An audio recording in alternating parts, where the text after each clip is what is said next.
Assalamualaikum warahmatullahi wabarakatuh. Alhamdulillah, kita kembali dipertemukan di channel ini untuk membahas kabar terbaru seputar penyelenggaraan haji. Ada informasi penting yang patut kita cermati bersama, khususnya bagi calon jamaah Indonesia yang sudah lama menantikan kesempatan beribadah ke Tanah Suci. Sahabat semua, kita tahu bahwa penyelenggaraan haji selalu mengalami dinamika dari tahun ke tahun. Perubahan aturan, sistem, hingga kebijakan dari pemerintah Arab Saudi maupun pemerintah Indonesia selalu membawa dampak langsung pada jutaan jamaah. Nah, kali ini ada kabar mengejutkan sekaligus mengundang banyak pertanyaan. Untuk musim Haji 2026 mendatang, pemerintah Indonesia melalui KJRI Jeddah hanya menunjuk 2 perusahaan besar yang akan menangani seluruh jamaah Indonesia, khususnya pada fase paling krusial, Arafah, Muzdalifah, dan Mina. Pertanyaannya, mengapa hanya 2 perusahaan? Apa alasannya? Apakah keputusan ini akan mempermudah koordinasi atau justru membuka potensi masalah baru? Sebab, sebelumnya, pada Haji 2025, ada 8 perusahaan syarikah yang melayani jamaah Indonesia. Kini jumlahnya dipangkas drastis menjadi hanya 2. Inilah yang membuat banyak orang penasaran.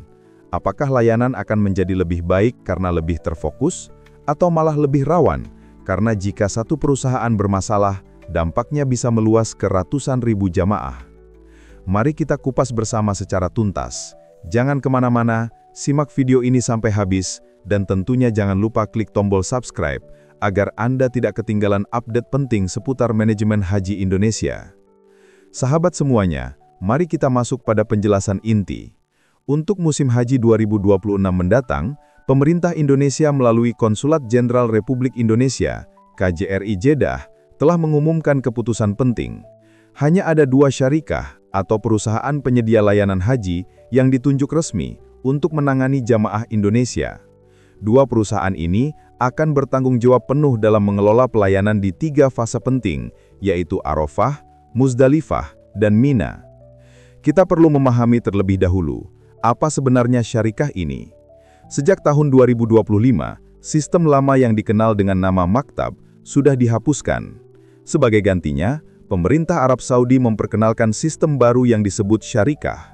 Melalui sistem ini, seluruh kebutuhan jamaah, mulai dari tenda di Arafah dan Mina, catering makanan, hingga armada bus yang mengangkut jamaah dari Muzdalifah, tidak lagi ditangani oleh maktab tradisional, melainkan oleh perusahaan layanan khusus yang memiliki kontrak resmi dengan pemerintah.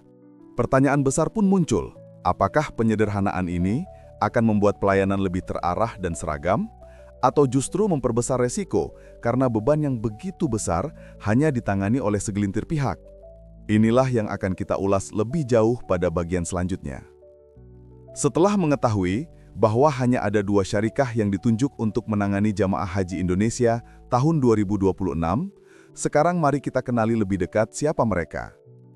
2 perusahaan tersebut adalah Rakin Masik Al-Mutamayyizah Company for Pilgrim Service dan Al-Bait Gas. Pertama, kita bahas Rakin Masik Al-Mutamayyizah. Perusahaan ini bukan pemain baru. Mereka sudah lama dikenal dalam pelayanan jamaah, terutama dari kawasan Asia. Rakin memiliki keunggulan dalam hal transportasi publik dan manajemen logistik.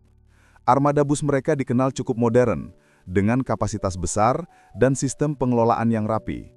Selain itu, Rakin juga berpengalaman dalam mengatur tenda-tenda besar di Arafah dan Mina, sehingga banyak pihak menilai mereka sudah terbiasa menghadapi tantangan di lapangan.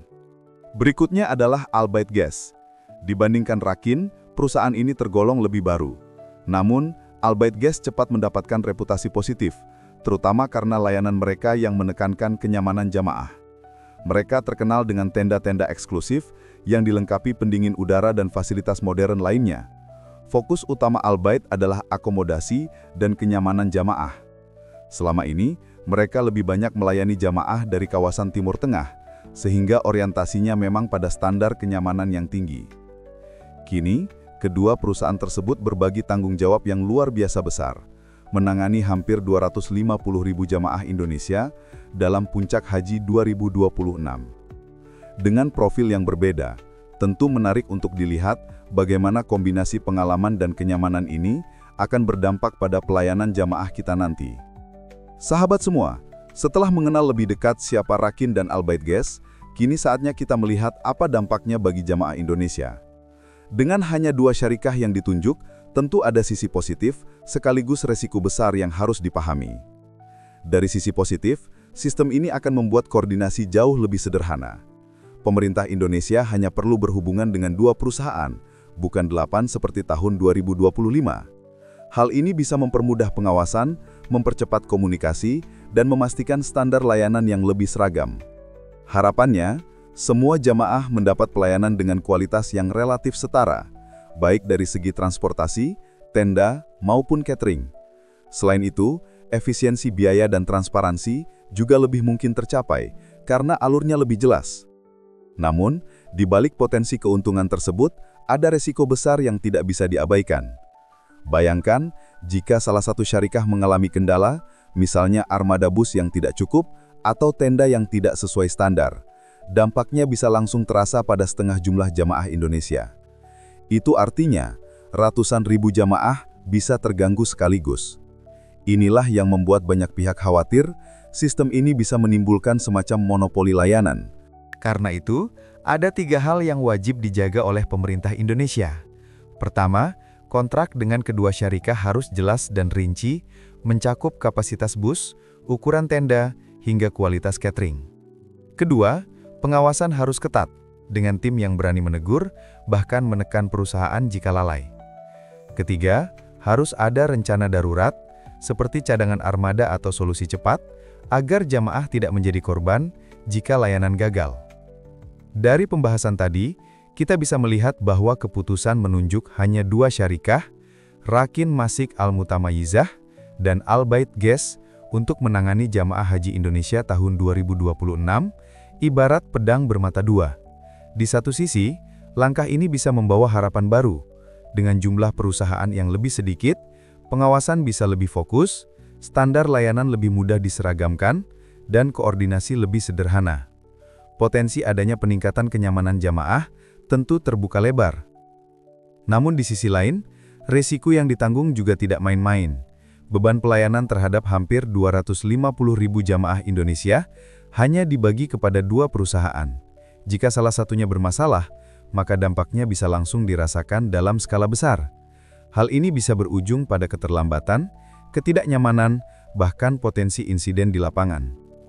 Karena itu, kunci keberhasilan sistem baru ini ada pada pengawasan dan keseriusan pemerintah Indonesia dalam mengawal kontrak serta implementasinya. Tidak boleh ada kompromi jika perusahaan lalai, dan harus ada skenario darurat agar jamaah tetap terlindungi. Kini, pertanyaan besar muncul. Apakah sistem 2 syarikah ini akan membawa kenyamanan lebih bagi jamaah, atau justru melahirkan masalah baru? Jawabannya ada pada bagaimana pemerintah dan penyedia layanan bekerja sama secara transparan dan bertanggung jawab. Bagaimana menurut Anda? Apakah 2 perusahaan sudah cukup atau terlalu beresiko? Tulis pendapat Anda di kolom komentar. Jangan lupa untuk like, share, dan subscribe agar kita bisa terus mengawal transparansi penyelenggaraan haji Indonesia. Sampai jumpa di video berikutnya. Wassalamualaikum warahmatullahi wabarakatuh.